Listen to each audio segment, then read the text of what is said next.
Ladies and gentlemen, 4 points to be made in addition to what my colleagues have said. When we, in public discourse and public meetings, say that we are not just talking, the things we say can actually happen, we've demonstrated this year that they can actually happen. So my first point is, to the people of Kenya, we are talking about hope. Don't lose hope, because we will restore our country to where it ought to be. We will provide real free education.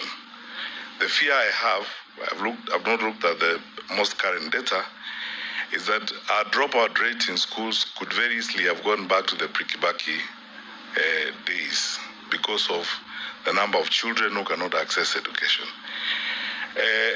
The figures we have quoted here and the savings we are making in the education sector are intended to remove all the barriers to access to education.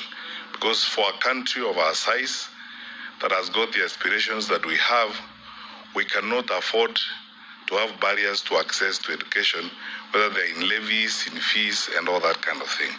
So all those policy proposals that worked effectively during the Jubilee administration will be restored. They will work. Edwafia will work, as we have demonstrated to you, so that parents don't have to be called and hassled when their children are sick in school. We will remove some of these irrelevant and unnecessary levies and restore capitation to schools so that school heads are able to manage schools without stress and without undue pressure. What I would like to say, I said over the weekend, and I reiterate it again, that on this one issue of education, it's necessary, and we are asking the president and his government. You know, time lost, a year is too long in the education sector. We can have an all-parties conversation, and we have demonstrated what can be done to save the crisis in the education sector right now. They could start with this year's budget, this year's finance bill, and save the situation in the education sector. I have noted that the only change the president has been able to do is to appoint Mr. John Ololtua as the new PS as the Minister of Education. John is a good guy. He was my regional director of education when I was minister, but that is not enough.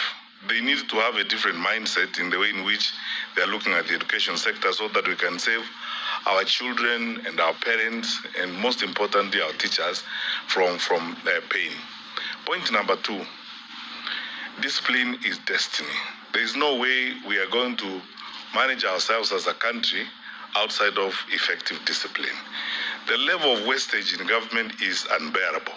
You have noticed clearly from the proposals we have made that we can live within our means, we can reduce some of the allocations and some of the luxuries we're engaged in. For a government our size, for a country with our aspirations, faced with the challenges that we face, some of the things we do are actually very unrealistic and almost totally irresponsible. Point number 3. We are a democracy, and democracy is government by deliberation. Our colleague, the Minister for Finance now, or the Cabinet Secretary for the National Treasury, has been criticizing us and saying we are making proposals, the Finance Bill 2026, recklessly. And my answer to him is this: you put it forward so that we deliberate it, we give you our views. And that's why we're asking members of parliament that if some of these amendments are not done, then the bill should be rejected in total. There are details that we have not gone into here. For example, if you increase tax on income from rent from 7.5% to 10%, all that is going to be passed on to tenants. The same ones who are paying SHA, the same ones who are paying housing levy, the same ones who are paying all these taxes. How will life be afforded? So we are not basically saying things because we are bored. We are saying things because we can see and we live here. And we are saying them in patriotism.